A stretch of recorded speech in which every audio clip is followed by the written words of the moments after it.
اسرائیل اور ایران کا جو وار چل رہا ہے، موساد اندر گئی ہے، اسرائیل نے اس کی ویڈیو بھی ریلیز کی ہے۔ تل ابیب سے تہران کا جو فاصلہ ہے وہ 1700 کلومیٹرز کا ہے۔ یا تو ان کو ایئر کے اندر ریفیولنگ چاہیے یا درمیان میں ایک بیس چاہیے۔ بہت بڑا ڈائلما ہے کہ 200 جہاز وہاں تک کیسے پہنچے۔ پہلا ہوتا ہے جس کو ہم کہتے ہیں سی ایڈ۔ تو سب سے پہلے جو ریڈارز تھے ان کو جیم کیا ہے، انہوں نے کمانڈ اینڈ کنٹرول کو ہٹ کیا ہے، جس میں army chief, air force chief, پاسبان انقلاب کے چیف اور سائنٹسٹ جو ڈاکٹر عبدالقدیر کے لیول کے تھے ٹارگٹ کر کے مارا ہے۔ 72 گھنٹے پہلے پوری دنیا کو پتا تھا کہ اسرائیل جو ہے وہ اٹیک کر رہے ہیں۔ ایران نے اس کو یا تو کمپلیسنٹ یا اوور کانفیڈنس، ان دونوں میں سے ایک تھا، جس کی وجہ سے ان لوگوں نے پریمپٹ نہیں کیا۔ پچھلے 3 سال سے انہوں نے اپنے ڈرونز تہران کے وسط میں کسی بلڈنگ میں چھپائے ہوئے تھے، اور جس دن یہ اٹیک ہوا ہے اس دن انہوں نے ڈرونز کو ایکٹیویٹ کیا ہے۔ پاکستان کا آگے کیا رول ہوگا؟ بڑا سخت بیان دیا ہے ہمارا جو مندوب ہے UN کے اندر، اور ہم نے پوری سپورٹ کیا ہے ایران کو اور کنڈیم کیا ہے اسرائیل کو۔ جب سے ہمارا نیوکلیر پروگرام شروع ہوا تھا، ہم اسرائیل کا بھی اٹیک کی تیاری ہم نے کر کے رکھی ہوئی ہے۔ پاکستان ایران نہیں ہے۔ ہمارے پاس کچھ ایسے ویپنز ہیں جو ہم اسرائیل تک پہنچ سکتے ہیں اور ان کو پتہ بھی نہیں چلے گا کہ کیا ہوا ہے ان کے ساتھ۔ ایٹامک پاور بننے سے روکنے والی جو کوشش ہے، وہ آپ کو لگتا ہے کہ اسرائیل اس میں کامیاب ہو گیا ہے؟ میرا خیال ہے کوئی 60% کے قریب تو ہو گیا ہے۔ انڈیا دوبارہ اٹیک کر سکتا ہے پاکستان کے اوپر؟ جو اس کو مار پڑی ہے ان کی ایئر فورس کو، I think they will think 100 times to attack Pakistan.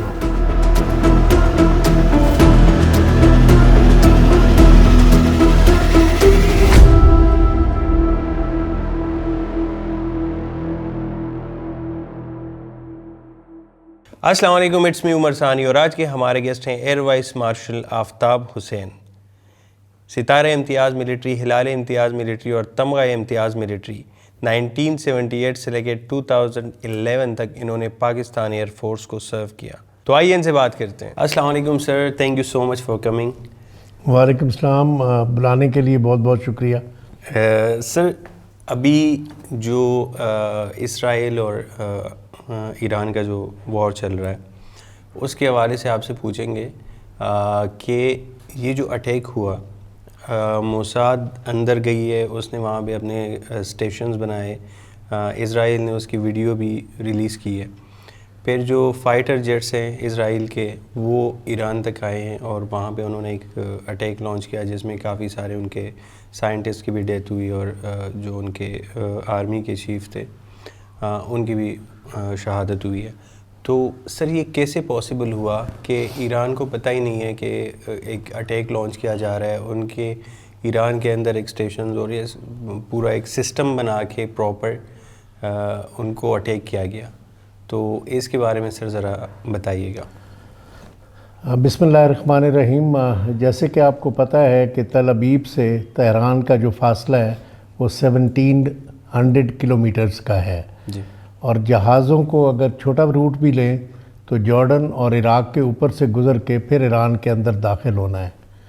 تو یہ اسرائیلی جو ہیں پچھلے کئی سالوں سے پلان کر رہے تھے، اور بڑے اچھا یہ پلان کر کے انہوں نے ایگزیکیوٹ کیا ہے۔ جب بھی آپ اٹیک کرتے ہیں تو اس کے 3 حصے ہوتے ہیں۔ پہلا حصہ ہوتا ہے کہ پہلے تو ہم یہ بات کریں کہ یہ پہنچے کیسے۔ جی، کوئی بھی فائٹر ایئر کرافٹ جو ہے ورلڈ کے اندر 1.5 سے 2.25 گھنٹے کی فلائٹ سے زیادہ فلائٹ نہیں کر سکتا۔ اس فاصلے کے لیے جو 1700 کلومیٹرز ہے، یا تو ان کو ایئر کے اندر ریفیولنگ چاہیے، ٹھیک ہے، یا درمیان میں ایک بیس چاہیے جہاں پہ وہ لینڈ ہو، ریفیول ہو اور پھر اڑیں۔ ٹھیک ہے، تو ان دونوں میں سے ایک بات ہوئی ہے۔ اگر ریفیولنگ کے لیے وہ جاتے تو تقریباً آدھا گھنٹے سے 1 گھنٹہ پلس، اور ریفیولرز بھی چاہیے 200 جہازوں کو ریفیول کرنے کے لیے۔ So it's a very classic type of effort جو ان کو چاہیے تھی۔ ٹھیک ہے، تو یہ ایک بہت بڑا ڈائلما ہے کہ 200 جہاز اتنا فاصلہ طے کر کے فائٹر ایئر کرافٹ وہاں تک کیسے پہنچے۔ انہوں نے یہ جو سٹرائک کی ہے اس کو 3 حصوں میں ڈیوائیڈ کیا ہے۔ جی، پہلا ہوتا ہے جس کو ہم کہتے ہیں سی ایڈ۔ یہ ایبریویشن ہے suppression of enemy air defence system. Okay. تو سب سے پہلے تو انہوں نے جیمنگ کے ذریعے جو ریڈارز تھے ان کو جیم کیا ہے. ٹھیک ہے. جس کی وجہ سے وہ ٹوٹل بلائنڈ ہو گئے جو ایرانین تھے. ٹھیک ہے. نمبر 2 انہوں نے کمانڈ اینڈ کنٹرول کو ہٹ کیا ہے. اس میں جو ٹاپ لیڈرشپ ہوتی ہے وہ بھی کمانڈ اینڈ کنٹرول کا حصہ ہوتی ہے. ایران کے army chief, air force chief, جی پاسبان انقلاب کے چیف، یہ تو جرنیل تھے نا جو بڑے تھے. جی جی. اور اس کے علاوہ جو 6 سائنٹسٹ پہلے اٹیک میں اور 3 آج کے اٹیک میں انہوں نے مار دیے ہیں. تو یہ ان کی کمانڈ اینڈ کنٹرول جو ہے وہ ٹوٹل مفلوج ہو کے رہ گیا، کیونکہ یہ وہ لوگ تھے جن کے ذہن کے اندر اسٹریٹجی بنی ہوئی تھی کہ ہم نے اگر اسرائیل کا کوئی اٹیک ہوتا ہے تو اس کو رسپانس کیسے کرنا ہے. اب یہ جو ہے کہ جی 72 گھنٹے پہلے پوری دنیا کو پتہ تھا کہ اسرائیل جو ہے وہ اٹیک کر رہے ہیں. ایران نے اس کو یا تو کمپلیسنٹ کہہ سکتے ہیں ہم، لاپرواہی جس کو کہتے ہیں، یا اوور کانفیڈنس، ان دونوں میں سے ایک تھا، جس کی وجہ سے یہ ان لوگوں نے پریمپٹ نہیں کیا اور اس اٹیک کو آنے دیا. تیسری جو ویو آئی ہے اٹیک کی، اس کے اندر انہوں نے ٹارگٹ کیا ہے ان کی نیوکلر جو انسٹالیشنز تھیں جو ان کا مین آبجیکٹیو تھا. اور اس طرح انہوں نے اپنا بڑا اچھا پلان کیا. اس میں سب سے بڑا رول یہ ہے کہ پچھلے 3 سال سے انہوں نے اپنے ڈرونز تہران کے وسط میں کسی بلڈنگ میں چھپائے ہوئے تھے، اور جس دن یہ اٹیک ہوا ہے اس دن انہوں نے ڈرونز کو ایکٹیویٹ کیا ہے. اور پھر ڈرونز نے ان جگہوں پہ جا کے جہاں پہ یہ لیڈرشپ بیٹھی ہوئی تھی، یا ان کی نیوکلر انسٹالیشنز تھیں، یا ان کی میزائل بیٹریز تھیں، یا ریڈارز تھے، ان کا ڈیٹا دیا ہے ان کو فائٹرز کو. اور انہوں نے جا کے پھر پرسین جو کہتے ہیں جس کو ہم وہ اٹیک کیا ہے ود 100% آف ایکوریسی، اور جس کے ریزلٹس آپ کے سامنے ہیں. تو سر یہ ایران واز ان اویئر کہ یہ چیز ہمارے ساتھ ہوگی، یا جو ان کی جو سائنٹسٹ ہے یا جو شہادتیں ہوئی ہیں ان کے جو ہائی کمانڈ کی، دے ور ان اویئر کہ یار یہاں پہ اٹیک ہو سکتا ہے، یا وہ انہوں نے ایزی لے لیا کہ ہاں ٹھیک ہے یار کچھ نہیں ہے یا نہیں کر سکتے؟ کیوں ان اویئر نہیں تھے، ایزی لیا گیا ہے. اور اس میں سب سے جو بڑا عنصر ہے کہ کس طرح اتنے بڑے ڈرونز تہران کے وسط میں پچھلے 2-3 سال سے تھے، اور کس طرح موساد ان کے اندر گھسی ہوئی تھی، اور ایون بریگیڈیئر اور جنرل لیولز کے لوگ جو تھے دے ور ورکنگ فار اسرائیل. تو یہ سارے کویسچنز ہیں جو آئی بروز کو اپ کرتے ہیں. مطلب ان کے اس کے بغیر تو پاسبل ہی نہیں ہے نا. اگر آپ کے ساتھ اندر کا کوئی نہیں ملا ہوا تو آپ کس طرح اتنا بڑا آپریشن سیٹ اپ کر سکتے ہیں؟ اتنا بڑا آپریشن اور اتنی کامیابی کے ساتھ آپریشن کر سکتے ہیں. اب آپشن کیا تھی ایران کے پاس؟ اگر ان کو پتہ ہو تو تھا، اگر انہوں نے ریئیکٹ کرنا ہوتا تو اس کو کہتے ہیں پریمپشن، پریمپٹیو. آپ جو کمزور ہوتا ہے نا وہ کوشش کرتا ہے کہ میں پہلے ہی ان کو مار دوں. تو ان کو چاہیے تھا کہ یہ اٹیک کر دیتے اسرائیل کے اوپر اپنے میزائلوں کے ساتھ، جو اب انہوں نے شروع کیا ہے. یہ اس وقت سے شروع ہو جانا چاہیے تھا. تو آپ کو لگتا ہے یہ لیٹ ہو گیا؟ تو لیٹ بھی ہوئے، اور ان کے اندر جو انٹیلیجنس فیلئر اور جو موساد کی پینیٹریشن تھی، آئی تھنک یہ سارے فیکٹرز جو ہیں یہ کمبائن ہوئے.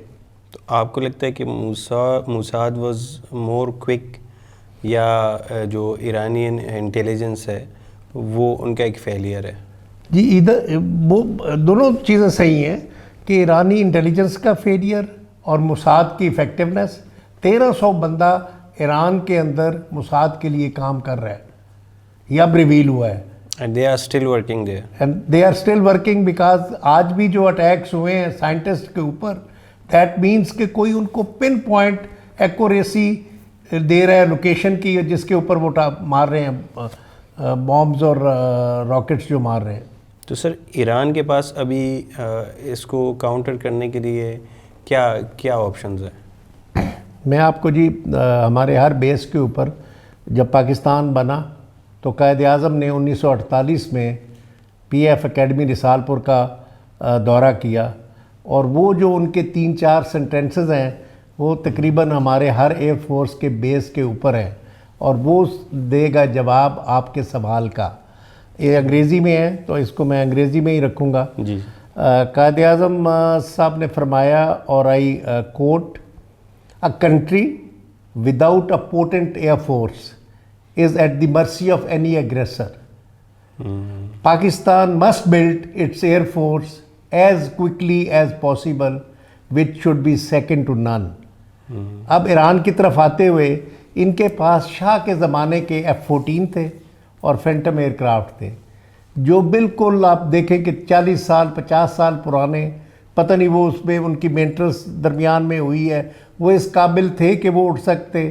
سو ایران نے جو مین ان کا سورس تھا ڈیفنس کا وہ تھا یہ surface to surface missiles and drones, ان کے اوپر انحصار کیا ہے. آج کل کی وارفیئر کے اندر ایئر کرافٹ کے بغیر آپ ایئر کرافٹ کو روک نہیں سکتے. اگر ان کی پوٹنٹ ایئر فورس ہوتی لیٹ سے جیسے پاکستان کی ہے یا باقی ملکوں کی ہے تو 200 میں سے میرے حساب میں کم از کم 30 سے 40 جہاز گرنے چاہیے تھے. اوکے، جو ایران نہیں گرا سکا. تو ایران نے کیوں اس طرف آپ کو کیوں لگتا ہے کہ ایئر فورس ان کو ایران کو لگتا ہے کہ ہمیں ایئر فورس کی ضرورت نہیں ہے یا کیا وجہ ہے؟ جو ان کے اوپر عمر صاحب پچھلے 40 سال سے سینکشنز لگی ہوئی ہیں تو اس کی وجہ سے ایئر فورس کی طرف سے ان کی جہازوں کی اویلیبلٹی جو تھی پرابلی وہ ان کے پاس نہیں تھی. لیکن میرا پھر بھی ابھی تک یہ ماننا ہوگا کہ اگر یہ رشیا سے کہتے یا چائنا سے کہتے چائنا کے ساتھ تو آلریڈی ٹریڈ بھی کر اگر یہ SSM لے سکتے ہیں سرفیس ٹو سرفیس میزائلز تو یہ جہاز بھی لے سکتے تھے اور ان کو چاہیے تھا کہ اپنے جہازوں کے بغیر کوئی ایئر فورس بھی نہیں لڑ سکتی. آپ نے دیکھا ہے کہ ہم نے جیسے ہی ان کے 6 جہاز مارے ہیں تو وار اسی دن ختم ہو گئی تھی. تو ابھی سر ایران جو اٹیک کر رہا ہے ٹھیک ہے، یہ کون سی میزائلز ہیں اور آگے ایران کے پاس اس سے بھی کوئی اچھا میزائل ہے یا بس یہی ہے جو یہ مار رہے ہیں؟ دیکھیں ایران کے پاس ایک تو ڈائریکٹ لانچ ہو رہے ہیں جو ایران سے لانچ ہو رہے ہیں، پھر اس کے پاس حزب اللہ ہے جو لبنان کے اندر ہے اور حماس ہے جو اس کے اندر ہے فلسطین کے اندر.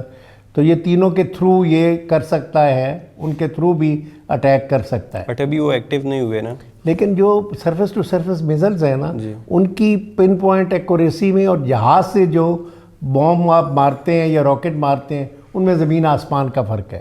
کیونکہ جو فوٹیجز آ رہی ہیں تو وہ زیادہ جو ان کے میزائلز گرے ہیں اسرائیل کے اندر وہ بھی سارے مطلب آبادی کے اوپر گرے ہیں.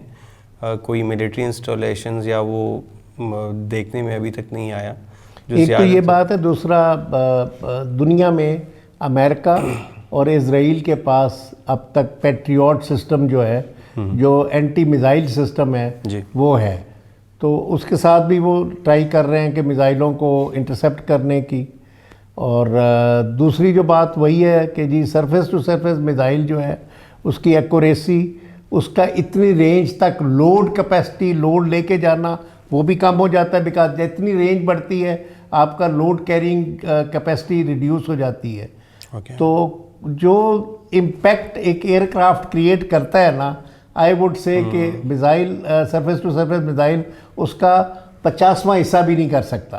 تو سر ابھی پاکستان کا آگے کیا رول ہوگا اس وار میں اگر یہ تھوڑا لمبا چلتی ہے اور اسرائیل اور ایران مطلب اس کو کنٹینیو رکھتے ہیں؟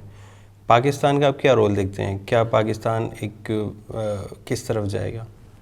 پاکستان نے جی آج سلامتی کونسل سے اللہ کا شکر ہے کہ ہم اس وقت اس کے رکن ہیں اور بڑا سخت بیان دیا ہے ہمارا جو مندوب ہے UNO کے اندر، اور ہم نے فلی سپورٹ کیا ہے ایران کو اور کنڈیم کیا ہے اسرائیل کو. 1 نمبر 2 ہمیں بھی اپنے جو ہم نے تو اسرائیل کے لیے آج نہیں جب سے ہمارا نیوکلیر پروگرام شروع ہوا تھا ہم اسرائیل کا بھی اٹیک کی تیاری ہم نے کر کے رکھی ہوئی ہے. اور کچھ چیزیں ایسی ہیں جو دنیا کو نہیں پتہ.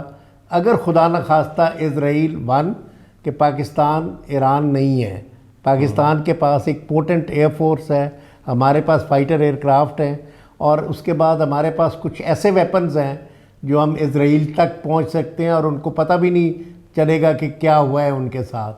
پھر جو ان کے فیسیلیٹیٹرز ہوں گے ان کو بھی ہم نہیں چھوڑیں گے. ہم نے تو پہلے ہی کہا ہوا ہے کہ ہم آپ کو بھی ماریں گے اسرائیل کو, اور جو ان کو فیسیلیٹیٹ کرے گا ہم ان کو بھی ماریں گے. اچھا سر, اسرائیل اگر ایران میں گھس جاتا ہے, ٹھیک ہے, اور یا ان کی فوج آ جاتی ہے ایران کے اندر, تو پاکستان یہ افورڈ کر سکتا ہے کہ وہ اسرائیل کو اپنے پڑوس میں آنے دے؟ اور پاکستان کا ریئیکشن کیا ہوگا اس پہ؟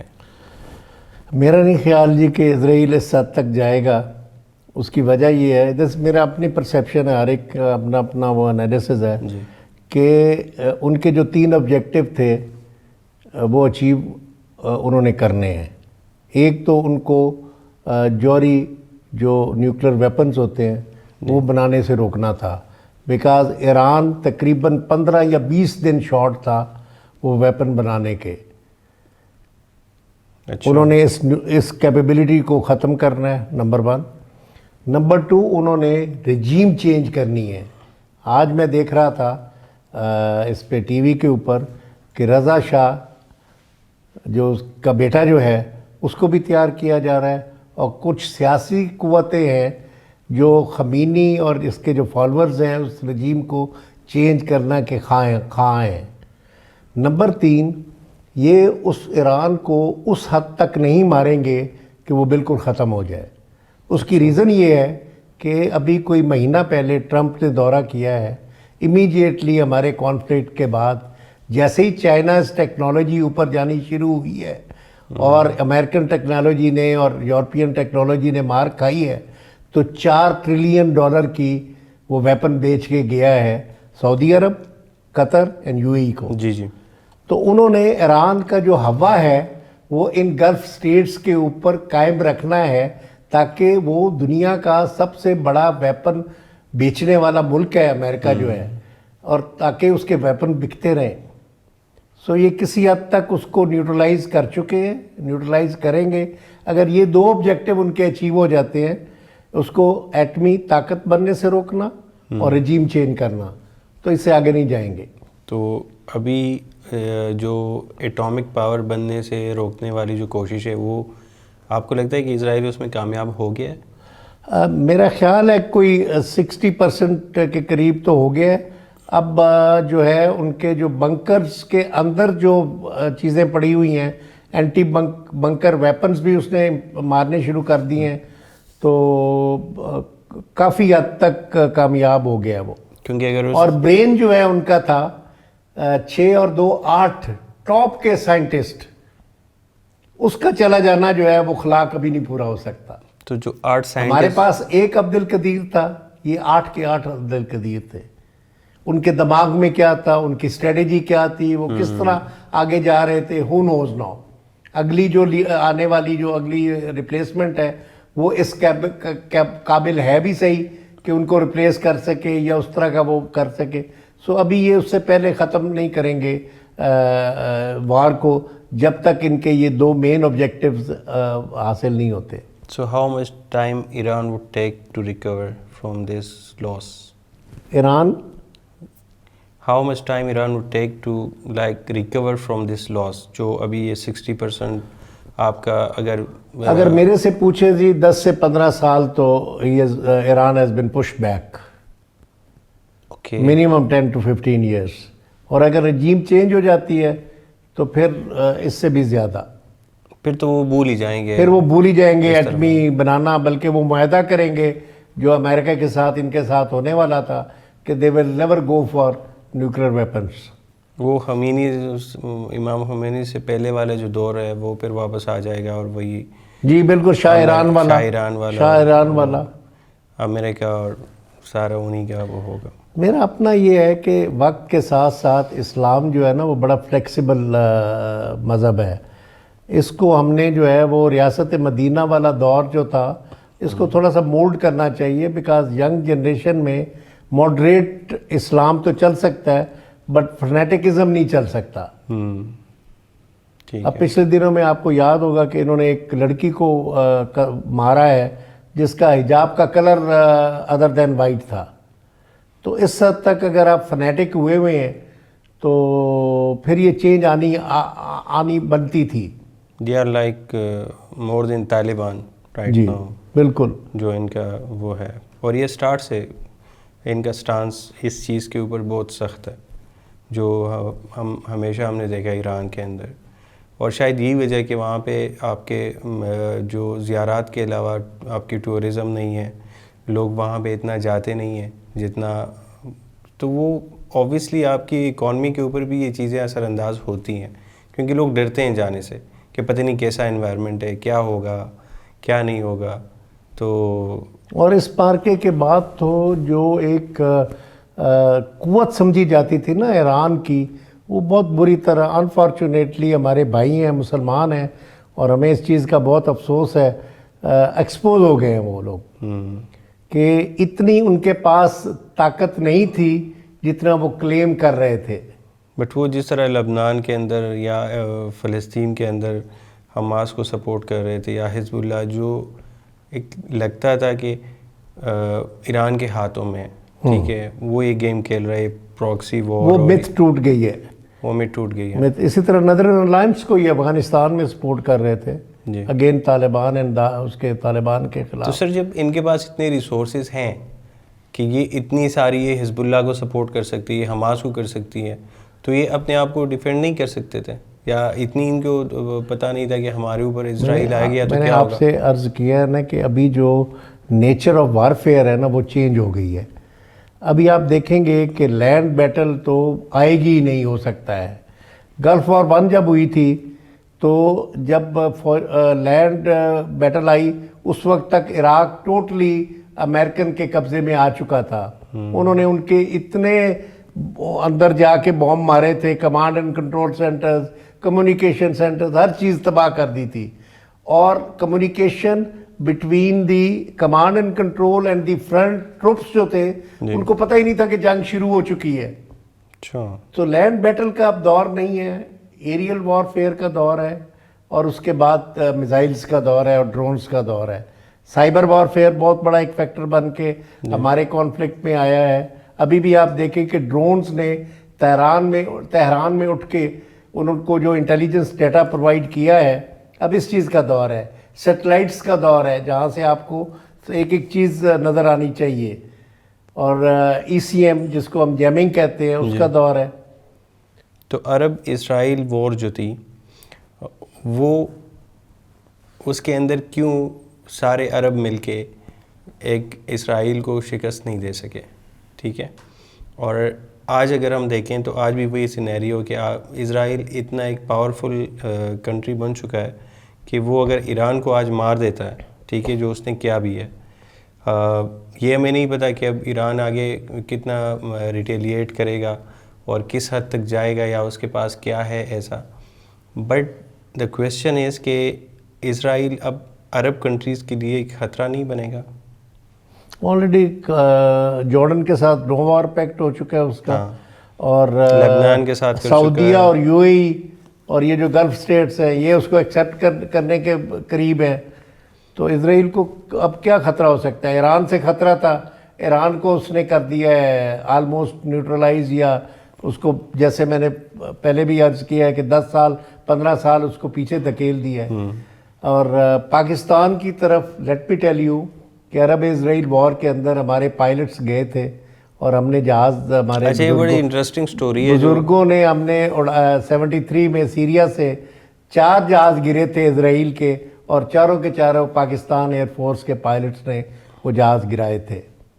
اچھا. تو اسرائیل کو بھی پتہ ہے. ابھی اس کانفلکٹ میں بھی ان کے 70 پائلٹس آئے ہیں رافیل اڑانے کے لیے، اور یہ جتنے بھی ڈرونز استعمال ہوئے ہیں انڈیا کی طرف سے، یہ سارے کے سارے اسرائیل نے دیے ہیں. اچھا تو سر، یہ ہماری جو آرمی ملٹری کمانڈ ہے وہ پوری طرح اویئر ہے، ایئر فورس، آرمی، کہ ان کا جو کٹ جوڑ ہے اسرائیل اور انڈیا کا، وہ اس کے لیے ہم نے کیسے رسپونڈ کرنا ہے. سر یہ جو ابھی انڈیا پاکستان کا بھی جو کانفلکٹ ہوا، پاکستان کے پاس جو ایئر ڈیفنس سسٹم ہے ہمارا، جیسے انہوں نے S-400 دیا، ٹھیک ہے، اور پاکستان کے پاس کون سا سسٹم ہے؟ اور یہ S-400 جتنا پاورفل ہے اور کیا ہم میزائل روک سکتے ہیں یا میزائل ہم نہیں روک سکتے, اور اس ایئر ڈیفنس سسٹم کا کیا کام کیا ہے بیسکلی؟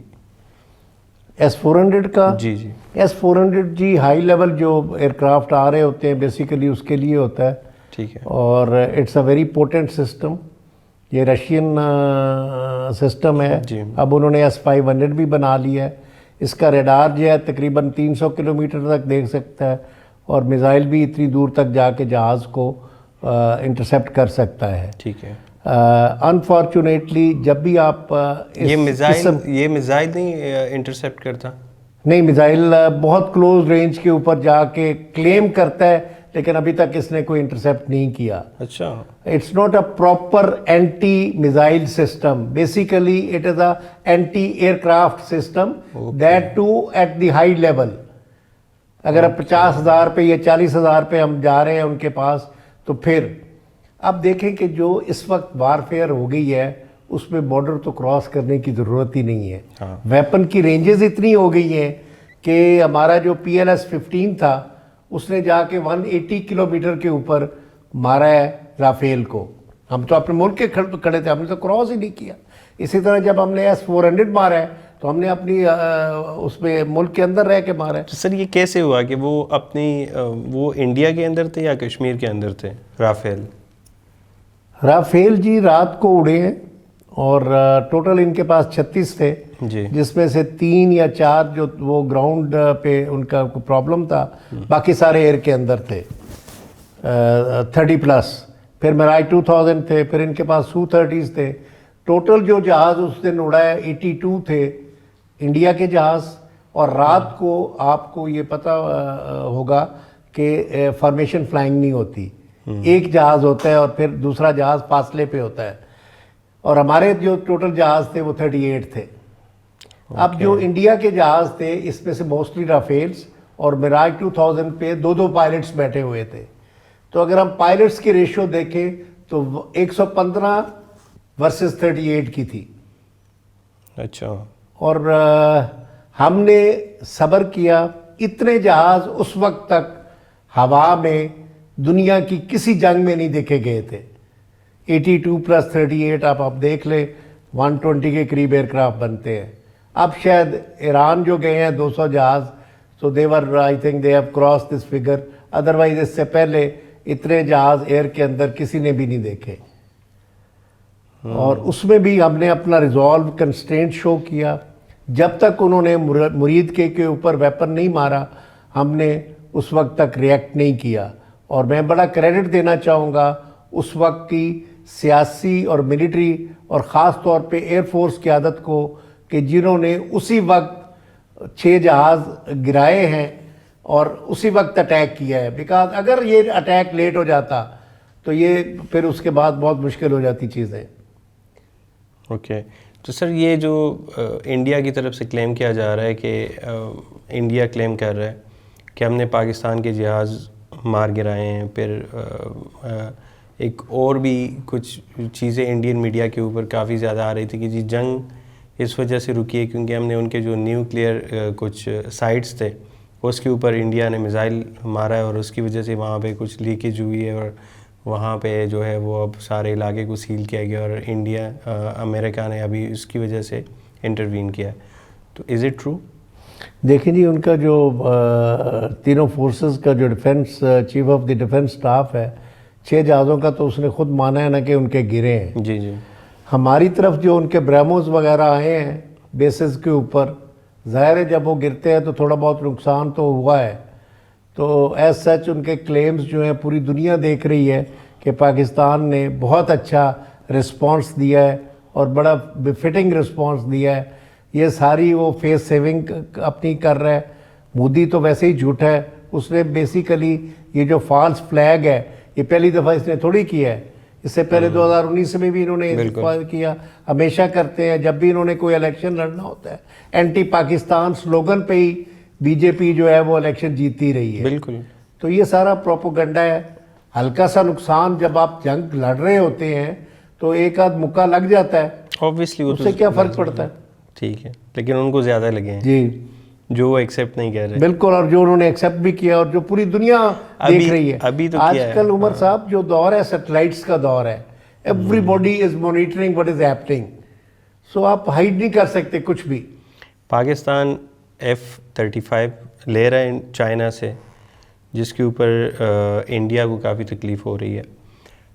تو سر یہ جو F-35 ہے ان کی کوالٹیز کیا ہیں, اور دنیا میں اس وقت کس کے پاس اس طرح کے جہاز ہیں, اس کے بارے میں ذرا بتائیے گا. یہ جی J-35 ہے, 35 کہتے ہیں ایکسپورٹ ورژن کو. یہ 6th جنریشن ایئر کرافٹ ہے جو ابھی کچھ دنوں تک اپنے وہ ایئر فورس کو دے رہے ہیں, اور اس کے بعد امید ہے کہ ہمیں بھی 30 کے قریب مل جائیں گے. کسی بھی ایریئر وارفیئر میں جو potency of the beyond visual range air to air missile ہوتا ہے وہ بہت میٹر کرتی ہے. ٹھیک ہے. ہمارے پاس جب F-16s تھے اور ان کے پاس میراج 2000 اور MiG-29s تھے, تو اس وقت جو تھی BVR جو یہ رینج جس کا میں ایئر ٹو ایئر میزائل کا ذکر کر رہا ہوں, اس میں ہماری تھوڑی سی بہتری تھی. پھر جب انہوں نے رافیل لیے تو ان کی بہتری ہو گئی اس تھوڑے عرصے کے لیے, جب تک ہمارے پاس PL-15 نہیں آیا اور J-10 نہیں آیا. جب J-10 آ گیا تو یہ جو تھی کیپیبلٹی یہ ہمارے پاس آ گئی. تو اس کو ہماری زبان میں کہتے ہیں first short capability. J-10 was a surprise for India. It was a surprise for India. They were not expecting کہ پاکستان کا جو میزائل ہے وہ 180 کلومیٹر کے اوپر جا کے جہاز کو اڑا دے گا. That is why یہ سب کچھ ہوا ہے. ان کو پتہ ہی نہیں تھا. جی, ان کو اندازہ ہی نہیں تھا کہ اتنا پوٹنٹ میزائل ہے ان کے پاس. نمبر 1. اب آپ کے سوال کی طرف آتے ہوئے, F-35 ہے امریکن ایئر کرافٹ جو اسٹیلتھ ہے. اسٹیلتھ مینس کہ اس کی شیپ ایسی ہوتی ہے کہ وہ ریڈار کے اوپر پینٹ نہیں ہوتا, نظر نہیں آتا. اچھا. سو جو J-35 بن رہا ہے وہ بھی اسٹیلتھی ایئر کرافٹ ہے. اس کے اوپر جو ویپن لگ رہا ہے وہ PL-17 ہے, جس کی رینج جو کہا جا رہی ہے ایئر کے اندر تقریباً 400 کے قریب ہوگی. تو انشاءاللہ ہماری جو یہ فرسٹ شارٹ کیپیبلٹی ہے وہ برقرار رہے گی. ہمیں امید ہے اللہ سے کہ ہم S-19 بھی ہمیں مل جائے گا جو میزائلوں کو انٹرسیپٹ کر سکے گا.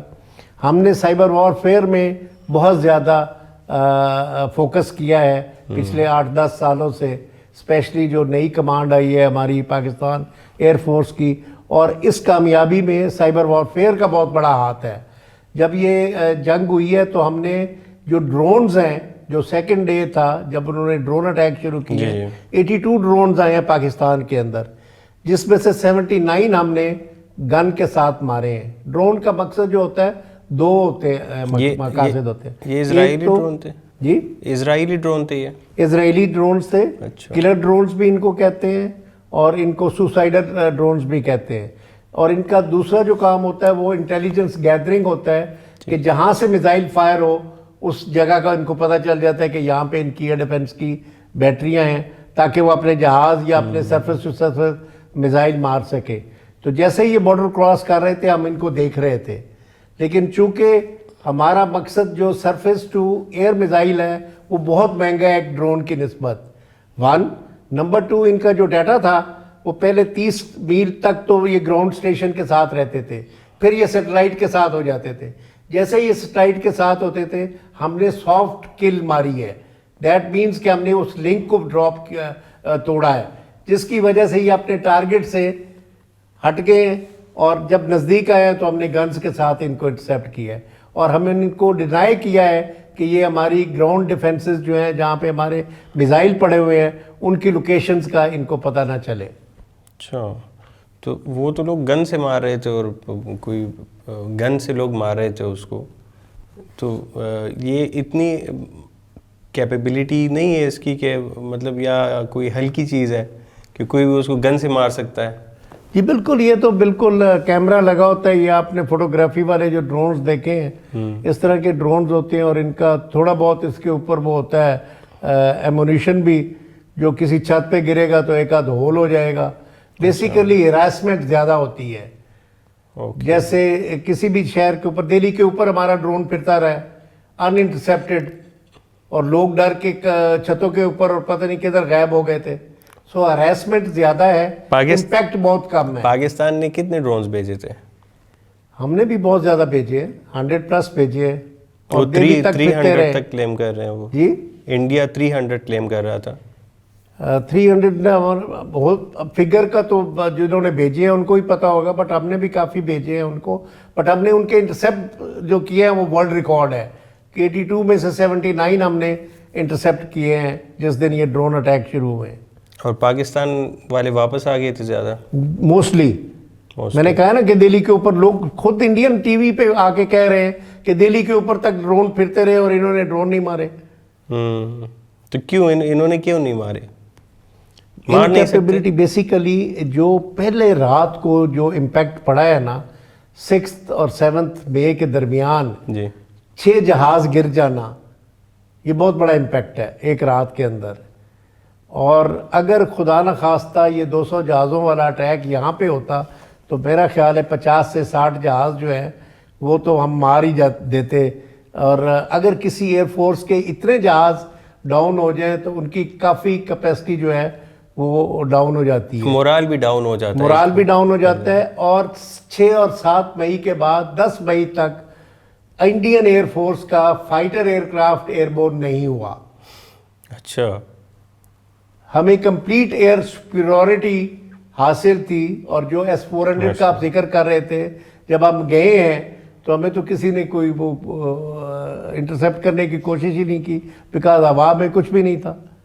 اچھا, وہ اتنا خوف زدہ ہو گئے تھے خاص طور پہ جو ان کی سینٹر آف گریویٹی تھی رافیلز ان کے گرنے سے, کہ وہ بالکل پیرالائز ہو گئی تھی ان کی ایئر فورس اللہ کے کرم سے. اچھا سر, ممبئی اٹیکس نومبر 2008 میں, اس کے بعد انڈیا نے پاکستان کو دھمکی دی کہ ہم آپ کے اوپر وہ سرجیکل سٹرائک کر دیں گے, اور یہ سارا سین ہوا. اجمل قصاب کا جو تھا اس وقت آپ ایئر فورس میں تھے, تو اس کے بارے میں کچھ بتائیں گے؟ ہاں جی, خوش قسمتی سے اس وقت میں ایئر ڈیفنس کمانڈ میں انچارج تھا پورے ایئر فورس کی ایئر ڈیفنس کا. اور ہمارا جو آپس روم ہے وہ تقریباً 26 فٹ گہرا ہے, زمین کے اندر ہے. اور تقریباً 2.5 مہینے میں نے سورج نہیں دیکھا. ہمارے سارے ریڈارز, ہمارے سارے پائلٹس الرٹ کے اوپر تھے. انہوں نے کافی کوشش کی پینیٹریٹ کرنے کی, بٹ ہر کوشش کو ہم نے ناکام بنایا. اور الٹیمیٹلی اللہ کا شکر ہے کہ ان کا وہ جو تھا دعویٰ کہ جی ہم اندر جا کے ان ٹیررسٹ کو, یہی ٹارگٹس تھے مرید کے, اور یہی باولپور والے ٹارگٹس تھے جن کو ہم نے اس وقت نہیں ہونے دیا. بٹ وہ دیکھیں 19 سال پہلے کی بات ہے یا 18-16 سال پہلے کی بات ہے. ابھی وارفیئر بہت چینج ہو گئی ہے. اس وقت جو ویپنز تھے وہ اتنے پوٹنٹ اور اتنے لمبی رینج والے نہیں تھے جو اب آ گئے ہیں. سو اب جو ہے وہ چینج ہو گیا ہے وارفیئر کا, ٹوٹل تھیٹر ہی چینج ہو گیا ہے. جیسے میں نے ابھی عرض کیا ہے, اس وقت ایٹ بس 15-20 کلومیٹر رینج والے ایئر ٹو ایئر میزائلز تھے. تو لیکن یہ تھا کہ ہمارا اللہ کا لاکھ شکر ہے کہ جو ہمارے پائلٹس کی ٹریننگ ہے نمبر 1, نمبر 2 جو ان کا جذبہ ہے, ریزالو ہے, اور نمبر 3 جو شہادت ہے نا اس کو لینے کا جو شوق ہے. میں نے کافی دیکھا ہے کہ جب یہ کوئی جنگ لگتی ہے یا کوئی ایمرجنسی ہوتی ہے یا کوئی بھی ہوتی ہے, میں باہر بھی رہا ہوں, ڈیپوٹیشن پہ بھی رہا ہوں, کورسز بھی دیکھے ہیں, تو جو پائلٹس ہوتے ہیں وہ جنرلی بیمار پڑ جاتے ہیں, بھاگتے ہیں, بیکاز ان کو پتہ ہوتا ہے کہ دشمن کے علاقے میں جانا ہے اور ہو سکتا ہے واپس آئیں یا نہ آئیں. ہمارے پائلٹس جو ہے وہ رو رہے ہوتے ہیں کہ سر خدا کے واسطے ہمیں بھیجیں. اچھا, اب آپ 65 وار دیکھیں, نور خان نے خود as a chief of the air staff lead کیا تھا جنگ کے اندر فارمیشنز کو, اور یہ ٹریڈیشن اس وقت سے آ رہی ہے.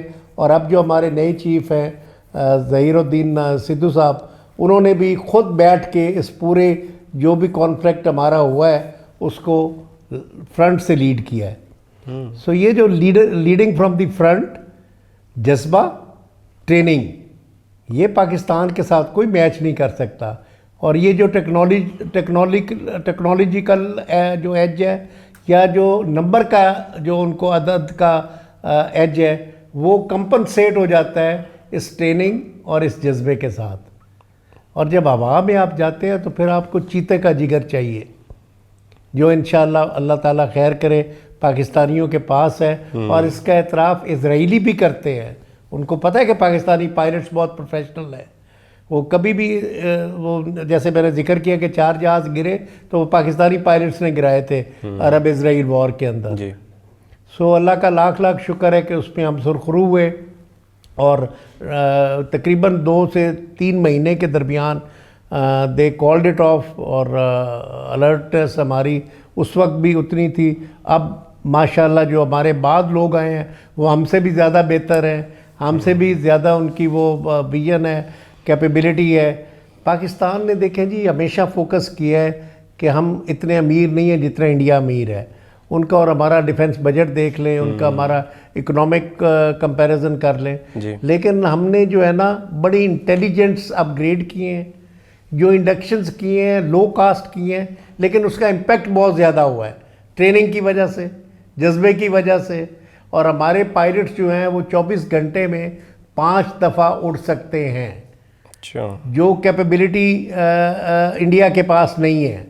ان کے پائلٹس ایٹ بیسٹ 2 یا 3 دفعہ اڑ سکتے ہیں 24 گھنٹوں میں. کیوں سر؟ یہ اس کے بارے میں ٹریننگ.